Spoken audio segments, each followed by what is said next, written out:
Well, good morning. It's a brand new week and a brand new day, and then a brand new working day of the week. You're welcome again to Summit. My name is Jumoke Michael. It's good to have you, Banji. Good to be back to work. Yes, good to be back to work. Last Monday in the month of August. Yeah. The next 48 hours will be transiting to a new month. We thank God for the gift of life. The weekend for me was restful. I stayed at home Friday, Saturday, Sunday. So I'm a healthier person this morning. Thank God for the gift of life and all the good things we do in our lives. You're welcome. All right, we'll take a quick break, and when we return, we'll continue with the program and let you know our lineup of discussion for today. Please stay with us. We'll be right back.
All right, you're welcome back. The program is still Summit, and today on the program we are looking at two topics. Okay, before we talk about the topic, yesterday one of the senators, Naala, lost his son to A senator from Kaduna, from Kebbi State. Kebbi. All right, lost his son in Kaduna. in Kaduna. He was actually murdered in Kaduna in cold blood by bandits. Were the latest victim of the insurgency, or let me say banditry, or whatever criminality that you may name you want to give the criminality. But it shows that we are daily losing our few. That's our those we refer to as he was a future pilot. leaders. Yeah, he was a pilot.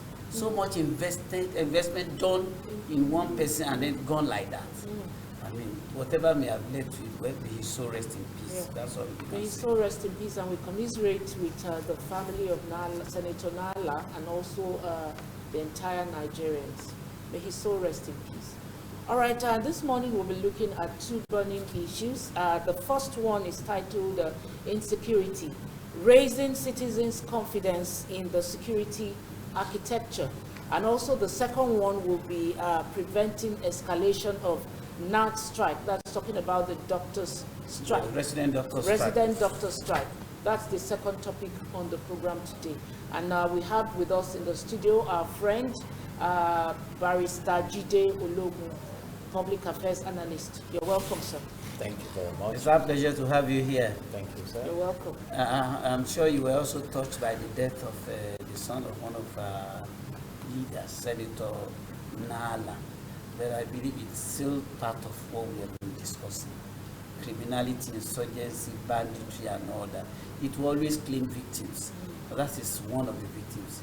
You are currently aware of what is happening in Jos, at the Plateau State. The governor, that's Samuel Lalong, actually I had a state broadcast this morning, relaxing the curfew in the state. You are aware that since the death of the 27 passengers, there have been reprisal attacks and all that, and so many lives have been lost, leading to statewide curfew. There's been relaxed in just not another local government. Now, we keep losing lives. So much so that some people have come out, our leaders have come out, that citizens should take their future in their hands, that they should take responsibility for their security, that they should defend themselves. And when you talk about defense, you can, whatever it is that's available to secure your life, you will not hesitate to make use of it. Now, one, are Nigerians well equipped, or are they constitutionally empowered to really defend themselves? Now, government has always told us, even you has told us here several times, that our military has the capacity to defend us. So what is it that they may be preventing the military or the security architecture from functioning? But if people are allowed to actually defend themselves, won't that escalate the issues? Okay, thank you very much for the brilliant questions. Let's start from the constitutional provision for security, whether people can defend themselves. That responsibility has been positioned in government. And if you look at section 14 subsection 2 of the Nigerian Constitution 1999 amended, it says that the security and the welfare of the people shall be the primary purpose of government. So it is when government fails in that responsibility that we begin to read and hear those who should secure the people throwing it back to the people, that now you can go and acquire weapons, defend yourself. So it's an expression of frustration, of helplessness, and we are not supposed to get to that stage.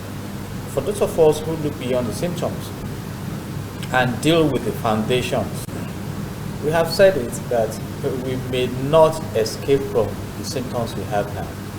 Some prominent Nigerians have told us how thugs were imported into Nigeria towards the 2015 election.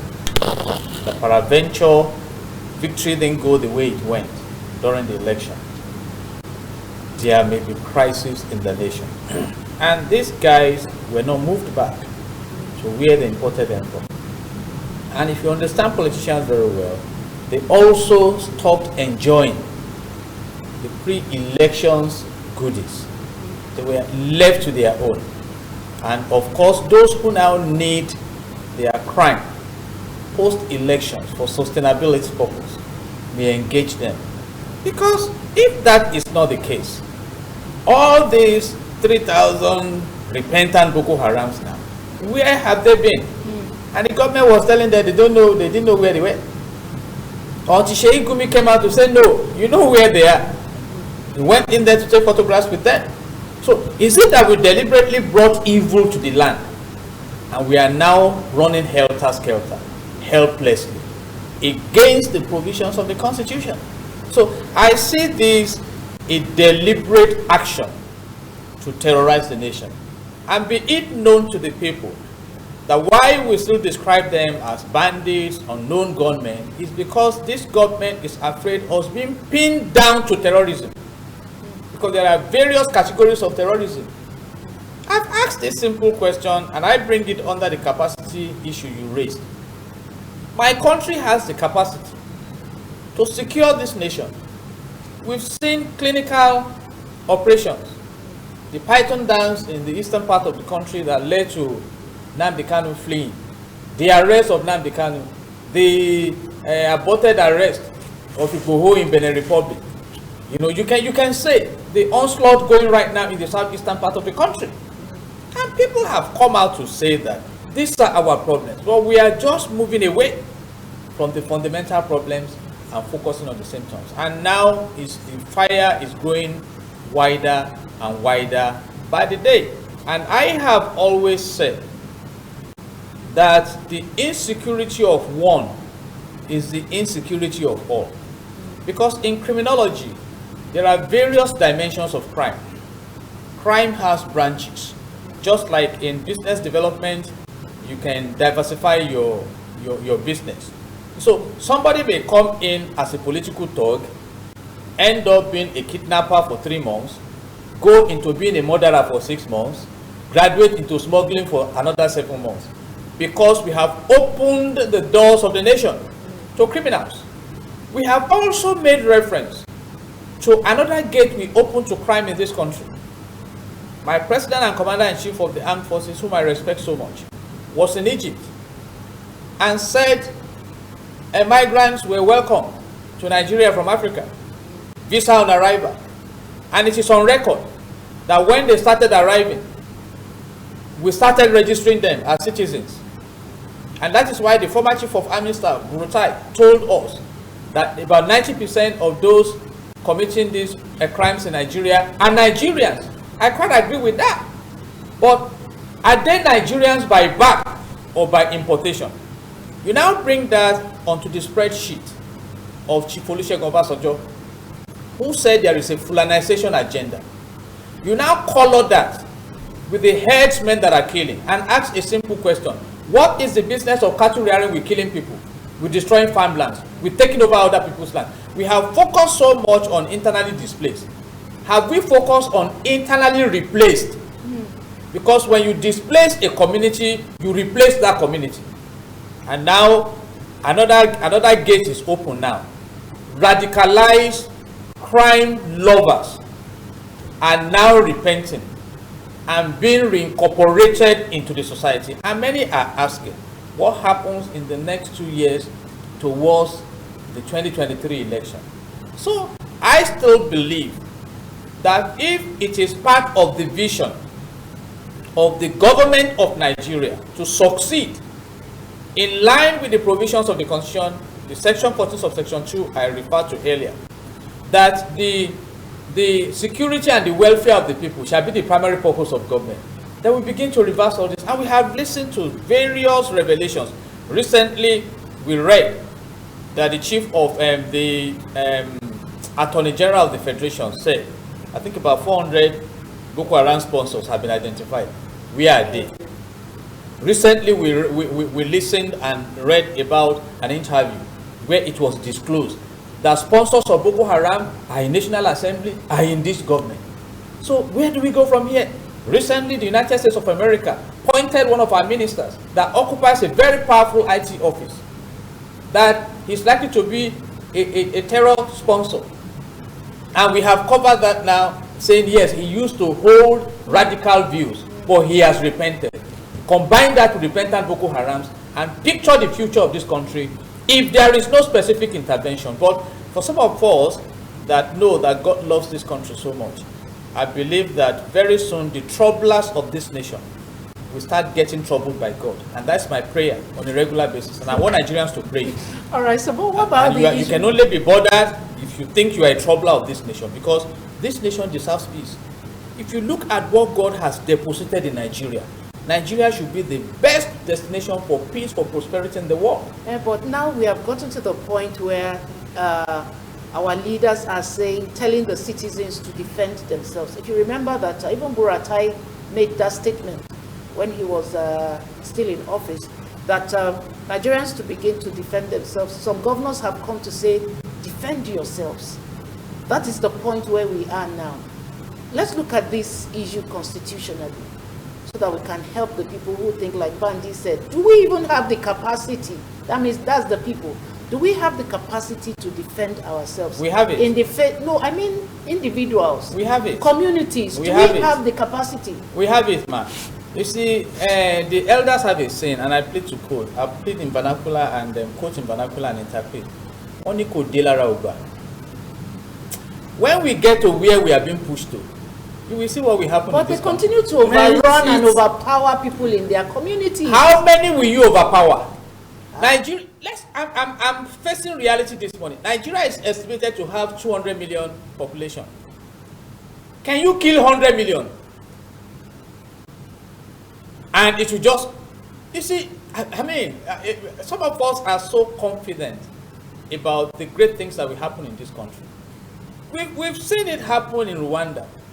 Nelson Mandela was jailed for 27 years, but the man insisted that no, my country must be free from apartheid. So eventually, sir, evil never prevails. John chapter 1 verse 5. John chapter 1 verse 5 says, the light shines in darkness, and darkness cannot comprehend it. Another translation says, darkness cannot put it out. Nigeria will be great. Nigeria will rise and shine. This is just a phase in history. In this country, a leader came that paid up a huge chunk of our indebtedness. We rejoiced. In this country, even though we started complaining, we bought bag of rice for 7,500. That is now 35,000 naira. In this country, when I was going to the US in 2014, I bought dollars. At that point in time, sir, $1,000 could go into your shirt breast pocket, because that is 150,000 naira. $1,000. Today, $1,000 is over $500,000. So life is in phases. We have various windows. So if this window has been opened to poverty, to terrorism, to hardship, God will still shut this window and another window will open. But history is busy recording, so that those who want to learn can learn that at this point in time, it was weeping, gnashing of teeth in Nigeria. We should not be. We have spoken enough to this government. If this government wants to be on the rejoicing side of history, they know what to do. Is anybody telling us now, amongst the high and mighty in this country, that you are not earning your salaries? That the government is not fueling your Lexus and Land Cruisers? That your cooks, your helps in your official capacity are not functioning? Or that you don't have the mobile policemen escorting you everywhere? But for how long will you be in office? For how long will you be in office? The commonwealth of this nation should be for the common good of the people. So my God never ends in negative. And that's the assurance some of us have. So we may appear helpless now, we are not hopeless. A new chapter will be opened in Nigeria. God has done it in Tanzania, he has done it in Rwanda, and some of us are hopeful. But is it right for the leaders to tell the people to defend themselves?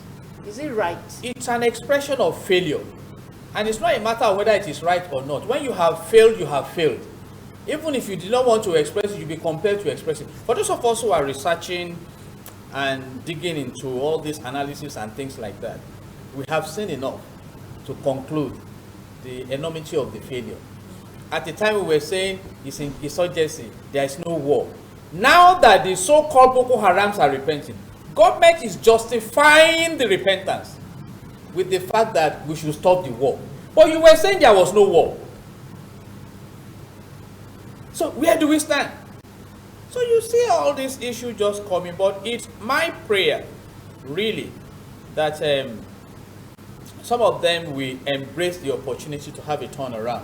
Okay, the recent incident at NDA, that's one of the highest places when you talk about security this country, where our future, our security personnel are being trained, and when they come out of ND, you know the kind of respect and confidence we have in them able to secure us.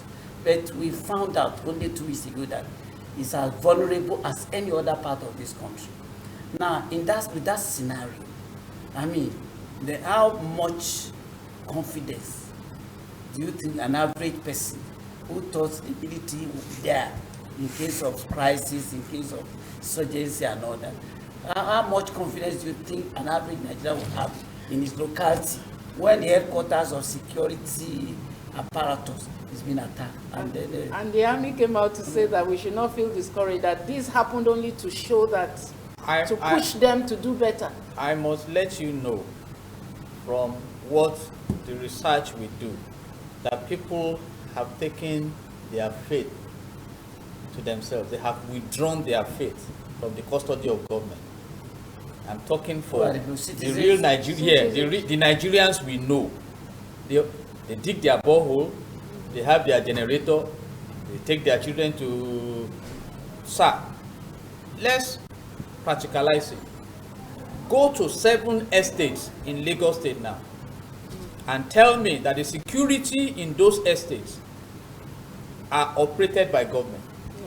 So government should realize now that they are almost becoming irrelevant. And I'm saying this with all sense of respect. I hope we discuss the issue of medicals here today. Yeah, we are doing that. You look at the countries with the best health care for the people. You talk about Malaysia. There is an island called Penang Island in Malaysia. If you know the number of medical tourists that land in that community on a daily basis and what they generate, how much is it to see a medical consultant there? $20. They have wonderful, and here, our resident doctor, they are on strike. The Minister of Labor. We'll get to that. No, I'm just comparing those, sir. He's a medical doctor himself, and they are just doing like that. So if we care for the people, you care for them. So people have now come to the point where they strategize, they plan their lives. Many Nigerians are no longer full citizens of this country. They have gone for dual citizenship, looking elsewhere. Recently we read, I'm not fabricating all these things, we read in the news, in the news how Saudi Arabia is even coming to employ our medical doctors. Right here on our soil. And if you don't allow them, they even go back and fold their hands. It's our doctors that are running after them. Do you know how much we lose at the embassy on a daily basis? How many Nigerians are struggling to get out of this country? Is the nation bothered about it? So how do you train professionals and other nations who did not invest in them? We take them away at the refined level. We don't even want to talk about our refineries. So what are we talking about?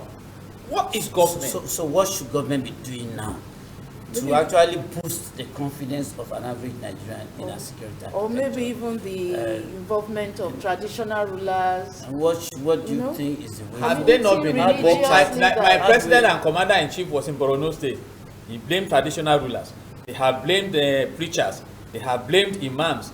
They have blamed citizens. Who have they not blamed? They have blamed Gaddafi, who is dead. So who else is there to blame? You see, the elders have a saying, and I plead to quote in vernacular also. Wọ́n ní a kì í fèèyàn jẹ oyè àwòdì kó má lè gbádìí ẹ̀. Baba, an eagle cannot come to tell you, I cannot catch a chicken. Or a hunter runs home from the bush, and you are saying, what is wrong, Baba? And the hunter says, a dog is pursuing me. It's a shame. Have you forgotten how Nigeria performed ECOMOG everywhere?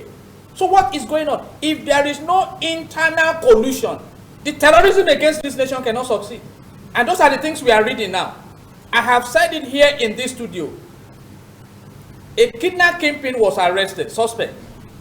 He was being moved by trained Nigerian policemen. Soldiers were laid up on the road, killed some of the policemen, released the kidnapper. And we are saying that we have a nation. I mean, let's be sincere. Let's be sincere. I've said it, by the special grace of God, I'm not patronizing any government. God has blessed me. But we need to say the truth. Nigeria is not having what she deserves. We are talking about price of gas escalating now, when Nigeria has the largest deposit of proven gas in Africa. When in 2020, the gas we fled in this country can provide electricity for 841 million citizens of a country. So what are you telling me? Where will the confidence in the government come? How many schools are still open in the northern part of this country now? And some guys who started with a thought of fighting education are winning it. Look at what is happening in Jos. Parents campering to get their children. You see, and without education, where is the nation heading? Some of us are worried. By the grace of God, I'm over 50. I'm enjoying my life. I thank God for that. But where is the future of this country? And we are talking to politicians, we are talking to all of you, whether you are preachers or whoever you are. Sit down, look at the plan of God. Every morning, bloodshed. I can predict the news. My country does not deserve it. And God is not happy about it. And the troublers of this nation should get ready for God. We are embarrassed, sir. All right, Do you not also, okay, go ahead. All right, so but how, looking at this entire scenario, boosting the confidence of the citizens is still a very important more aspect. or less a mirage yeah, a very important aspect of all this. What do you think can be done in this aspect? Okay. Before you answer that question, don't forget that you cannot, everything has its consequences. The directive, either official or unofficial, that people can defend themselves, may have actually led to the recent series of crises in Plateau State. Because the travelers were actually mobbed down, and then after that, so many reprisal attacks, and everybody is like, if you do that, me, I will. Do you understand? Whatever it is I have, I also defend myself. You say if that escalates, do you not we think say it will be often, worse? we say often that, Nigeria will descend to anarchy. What is anarchy? How do you describe what is happening if not anarchy? So now, I'm going to the headquarters of the world, Okapoko in those states, my lovely town. So I carry double barrel in my boot. I put AK-47 under my seat. I put dagger on the passenger seat because a government is telling me to defend myself. Is that how to live? No! It's a failure. And if you fail in protecting the people, you will lose your own protection. It's a natural course. God works by principles. God works by principles. The good you do to others, you do unto yourself. Particularly when you benefit from that good. How many leaders can stand up in Nigeria and tell us that they are not enjoying the wealth of this nation? I mean, I'm challenging them. Hello? So what is difficult in providing the basic things for the citizens? Basic. Hello, good morning. Yeah, please could you speak louder? Good morning. Good morning, sir. You're welcome to Summit. Yes, please. What's your name and where are you calling from? My name is I'm calling from Abuja. Abule Egba. All right, please go on with your submission. I'm very there after the talk. So when we are facing on to around, and it's also always get no matter how you get behind, if you don't get there. Sorry, could you speak loud, a bit more loud? All right. Hello? Can you hear me? Not really. Can you hear me? Yes. What I'm saying is that governments will look for those who are sponsoring all these parties who go around this country. All right. Cannot get another something. Because when the water is flowing, it's the same position. What that water to run through to that certain why block where it's flowing? It's not go to that area. It's exactly what no matter what they happen here. You know, thank you. All right. Thank you. All right. So you're saying that government cannot say that they do not know what is going on. So That they definitely do. Imagine that you find a cat in your freezer connected to electricity. You open it and you find a cat. Will you not be trouble to your marrow? I will. Bandits attacking NDA, and we still have a nation. Let's wake up. Let's wake up. But I'm not shocked. At the time, rats attacked Aston Villa, the office of my president, when he came back from the UK medical treatment. At the time, armed robbers attacked the apartment of the chief of staff of the president of Nigeria. Nigeria, what is going on? What has happened to us? What has happened to us? We need to wake. It's not about me, Jide Ologun. I'm happy, I'm blessed. But it's about my country, it's about our future. A time may come, under reinforcement theory in industrial psychology, that a governor may be afraid to leave his home for office. You remember? If we all pretend, You know what that Rotimi Amechi said yesterday? That the way things are going in Abuja right now, that these guys may come and push us out. That's what Amechi said. they should wait for them to come and push them out. Why are they? I've been challenging the National Assembly. 109 senators, 360 House of Reps members, and you are there. You are there. In this country, we all woke up one morning, policemen, mobile policemen, busy the National Assembly. What happened? Order from above. Who is on that above? I mean, we need to wake up. We are talking about NDA. Was it not in the news, or was it in a dream, that bandits brought down a fighter jet in a country, Nigeria, my great country? I mean, we need to wake up. We need to wake up. We need to wake up. Hello, good morning. Hello, ma'am. Good morning, ma'am. Yeah, please turn down the volume of your TV set. I'm from Bushiri. All right. What's your name and where are you calling from? Hello, I'm greeting our daddy, the house there. All Maybe right, I don't thank you. even know He's their greeting name, you. but I just Thank you. I like their explanation. And God will uphold them. Please, what my Hello? Hello? Oh, we You lost probably that lost call. him. Yeah. All right. So it's I think what is going on in Nigeria may have been preconceived. Some of us do content analysis. Before the former chief of army staff left office, he told us that there are countries that have been dealing with terrorism for 50 years. What kind of statement is that? Some have said we will not be out of this for 20 years. So if you take those statements with a pinch of salt, that means we are just starting. But God will arise on his throne. Because when human efforts collapse, God still has his power and help this country. You know, I keep telling Nigerians, please, if you want to pray for this country, spare some data. Go and read section 14 to section 17 of the Nigerian Constitution 1999 as amended. You will know the intention, the blueprint for this country. Then it will help you to pray. If those things are restored, 50%, sir, it's wonderful. And so, but then, we need leaders to drive us in the right direction. All right. Hello, good morning. hello, good morning, ma'am. Good morning. I'm calling from Ishaga. Iju Shaga. All right, please go on. I'm calling our daddy in the house. All right, he's greeting you. Good morning, sir. And I love your comments so much. You know, in the time, they're putting up change. So we don't kind of change their opinion of God. We are voting for that change, and we are seeing the change now. And the time we are seeing now is the bad one. See the time that these people, they are doing a lot of things. That's what is going on in the country. And I love what our daddy are telling us right now, that you say that you see your country going down and doing sort of things.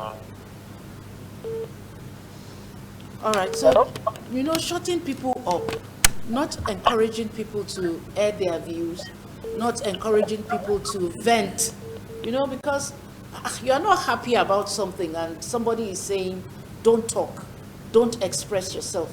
Is that going to take us far in this war against insecurity? It may take us far. You see, when you don't allow man to talk, God will be compelled to talk. And I've said it up to 3 times, and I'm echoing it. God is ready for Nigeria. The troublers of this nation, please go and consult your spiritual consultants. Go and start praying. Go and be looking for hiding places. God will deliver this country. It's so obvious. Whoever is pretending now that you don't know the fountains of the problems of Nigeria, maybe you woke up last week. But if you are suppressing men, you cannot suppress God. And we are close to that brink now. And that's why a lot of exposes will come out. There will be revelations, there will be, you see things that will begin to happen from now, because the people have come to the point of helplessness. I just painted a picture now, so I'm going to my hometown now, to my father's house, to enjoy myself and link up with the village life. So I will now load my vehicles with ammunition. I'm not designed that. God has not wired us that way. He has not. So, and let's go to social contract. If you have promised the people, whether it was written or not, that you will secure them, and you fail to secure them, you will render account to God. It's a very simple thing. You don't, in fact, we don't even need to fight over that. And go and read in history. Leaders, and I'm talking generally now, leaders who did not show concern for the led, go and read what they experienced. It's a natural cause. God says in Genesis chapter 1 verse 28, Genesis 1:28, that replenish the earth. What's the meaning of replenish? God has, I just told us now, these are researches. My country, largest deposit of proven gas in Africa. And we are using firewood to then we should cook in transit this to country. the second Yes, That is topic. our offense. Yeah, let's transit to the second topic, which is preventing escalation of NAT strike. You know, we just got the news now that the Nigerian Medical Association has given the government, is it 24 days or 21 days notice on, that they're going to join the strike. So that means talking about total paralyzing of the medical Health sector. in Nigeria.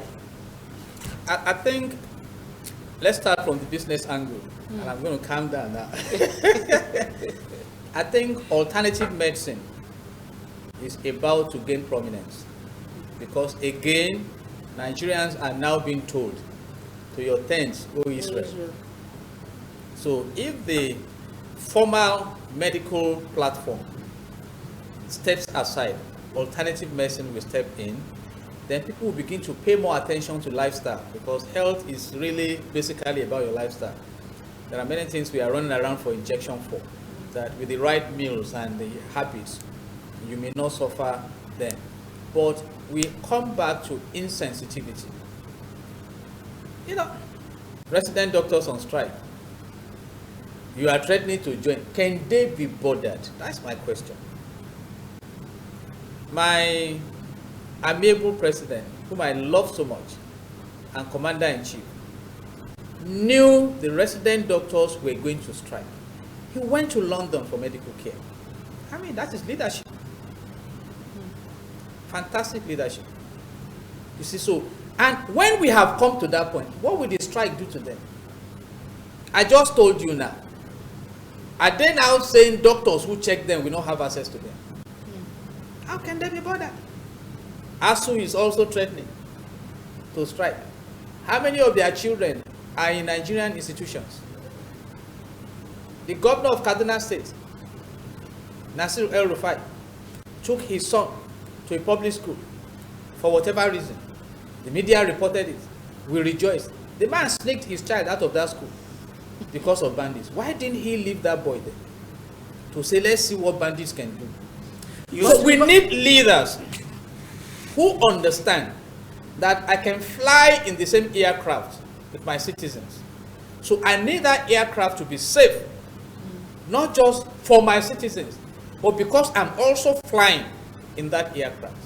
And I've told us, I've done, I mean, if Saudi Arabia is coming to employ medical doctors to their country, is it because they don't care about their citizens?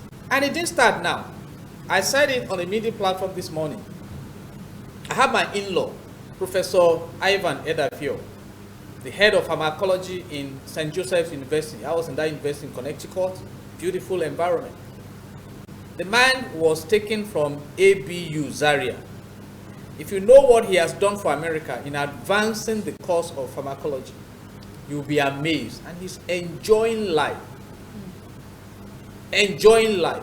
When he was in Nigeria, I took him to a media station to express his experience. And that is just one out of thousands of our citizens that have found greener pasture. So what is wrong with the pasture of Nigeria being greener? But are they actually asking the government for too much? Because let's talk about the MOU. The MOU government, the federal government was to sign with them as being outrageous. Are their demands really outrageous? The But primary claim is not even that what we are demanding is a subject of controversy. It's that you don't honor resolutions, and that is betrayal. So why should a party that does not honor agreement or resolution be trusted? I just told us, if there is any iota of integrity or performance in the promise to fight corruption, to fight insecurity, and to revive the economy of Nigeria that led to the 2015 election have been kept, sir, by now, many Nigerians would have returned to this country to invest. We will be everywhere now. Maybe by now, I will just tell Mr. Banjibu Sarida, sir, I'm having breakfast in your hometown. Let's start our journey by 12 midnight, so that by the time we get there, they will be bringing water from the river. Those things we enjoy, and we can settle down under the tree to eat pounded yam. So when you consistently default in fulfilling your promises, then you cannot, under any circumstance, hide under the umbrella of integrity. It's not done. It's not done.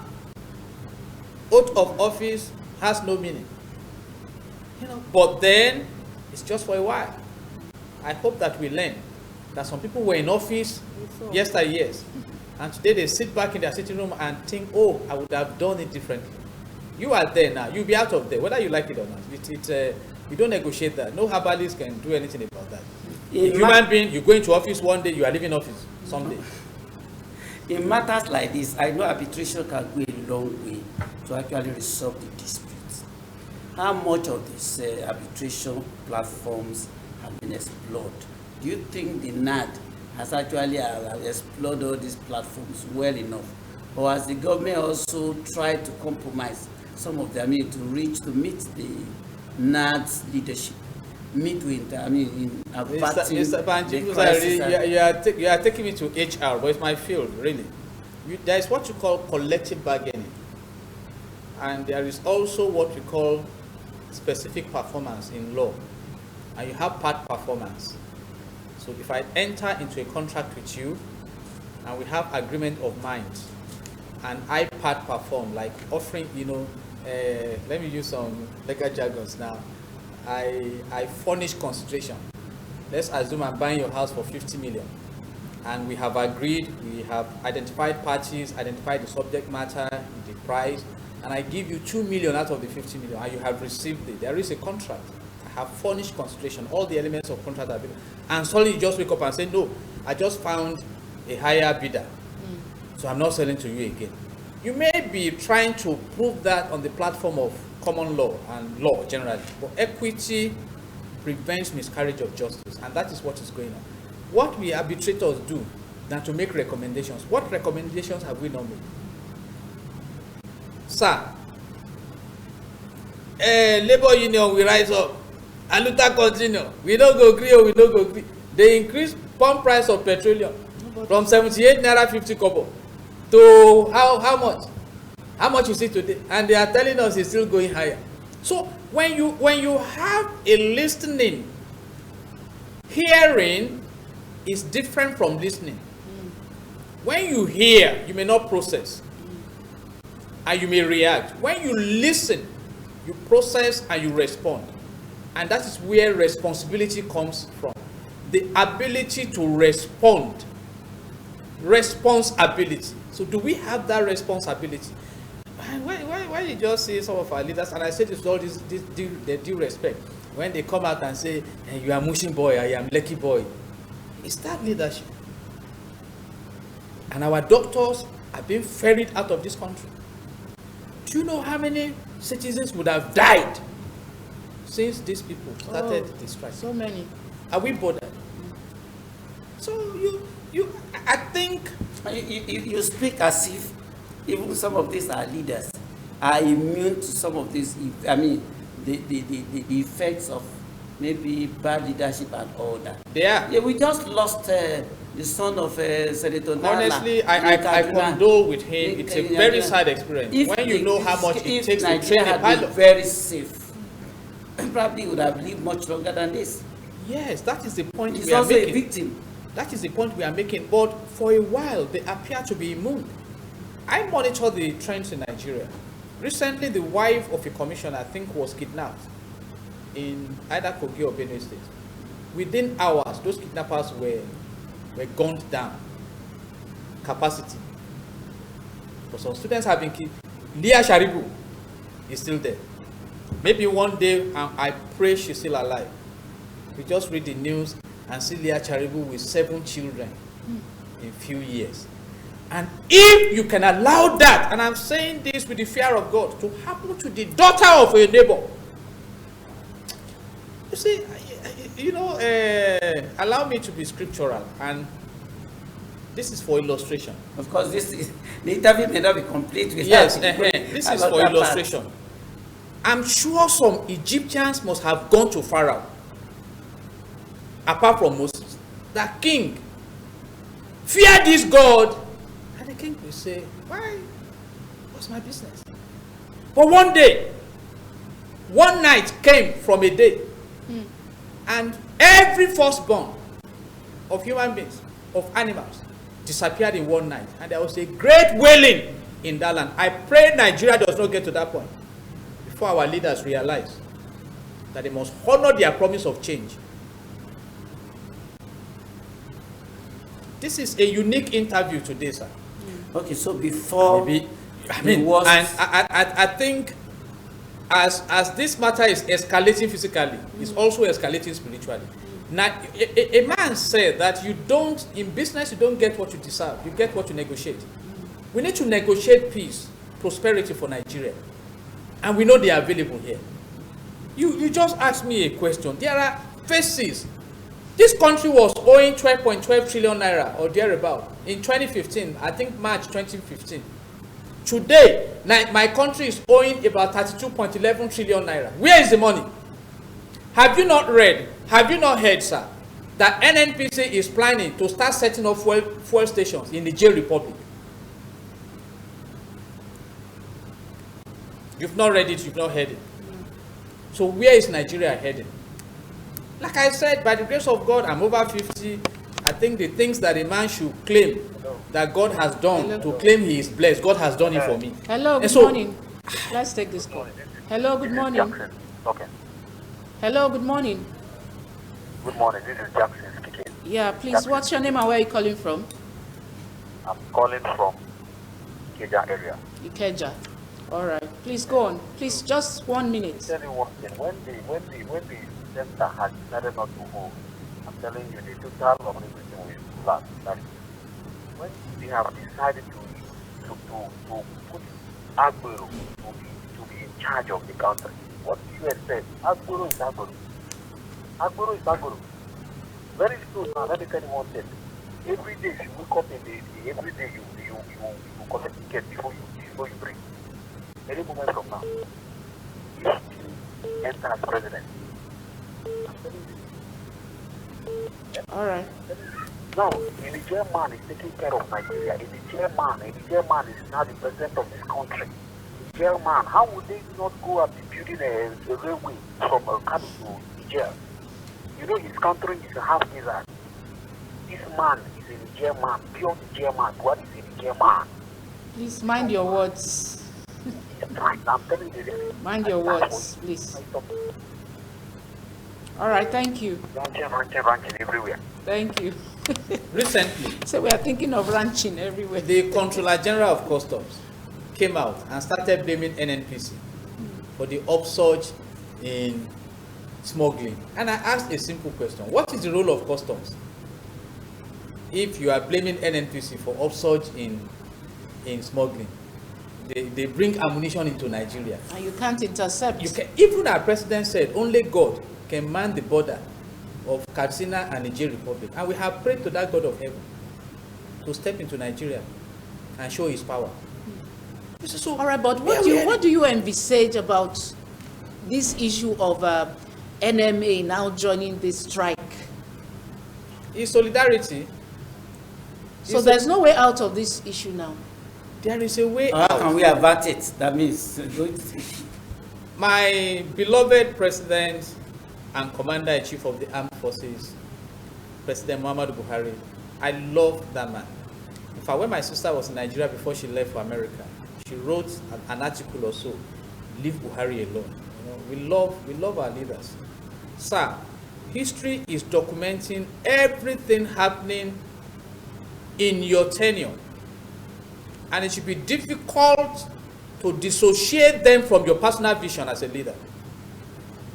And the opportunity is still there, sir.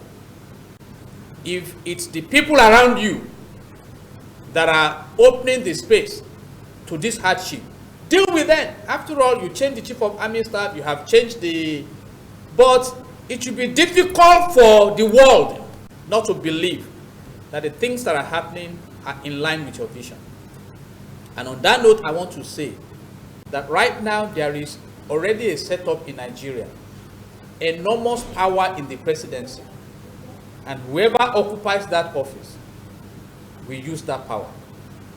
You see, I'm speaking in code now, and sir, you are the one there now. You are the one there. National Assembly, you are there. I can tell you those who were Senate presidents in the past who are no longer there now. It's your time now. So whatever you help establish, you will come back to society to experience. They say the tree that offers us a shade to sit under today must have been planted by someone in the past. So don't cut off the trees.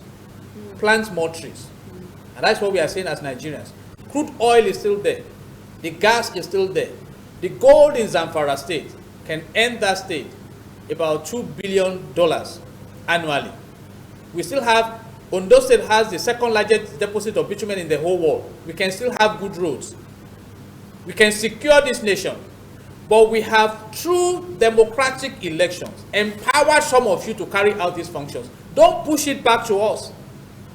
Don't push it back to us. Do it to the glory of God. Recently, we saw how the Taliban overran Afghanistan. And some are saying Afghanistan is far from Nigeria. No. In Nigeria, they have hoisted flag in Niger State. And at that point, the government was worried that Niger State is close to the seat of power, Abuja. Go and read the level of insecurity in Abuja itself. Abuja, where I used to take my children and family for holiday, on Christmas Day, we drive all the way from Lagos to Abuja and arrive the same day. Go around Abuja. So what part of the country is safe now? We are not saying this because we are afraid. We are not. We are not saying this because we are negative. We are not. We are just being realistic and hoping for a brighter experience for Nigeria. And the government has that responsibility. I am disturbed when you blame the citizens. What will the citizens do?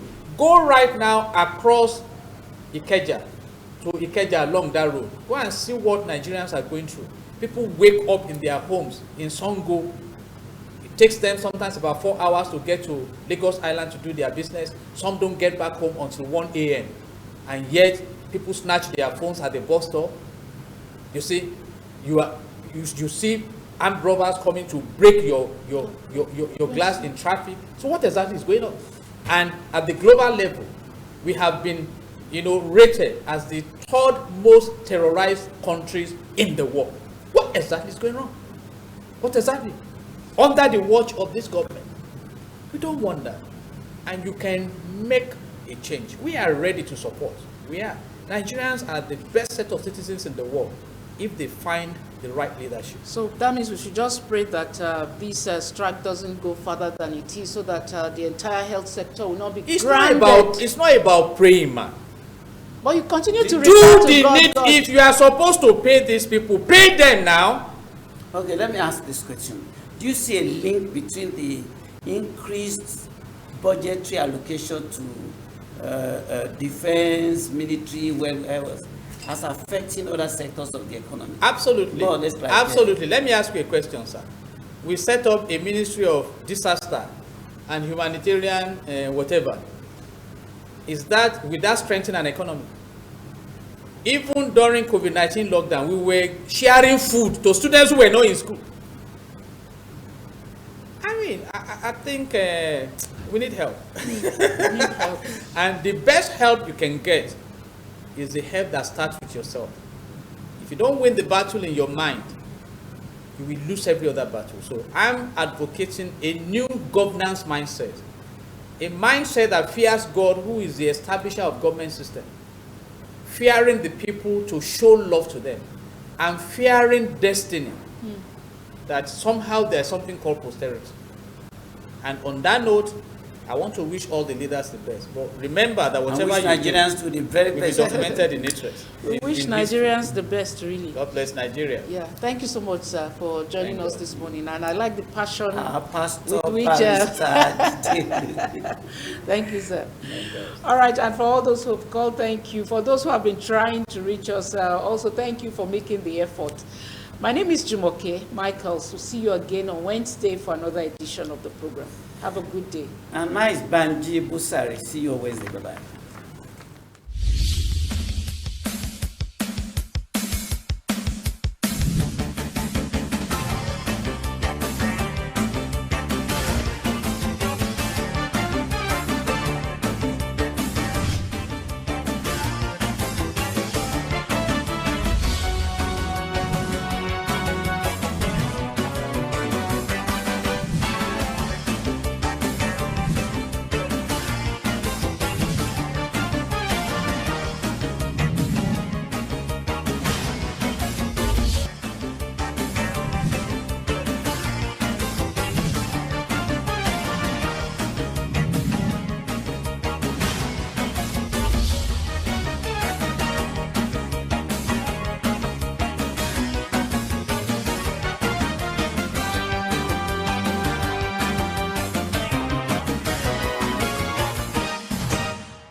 This is your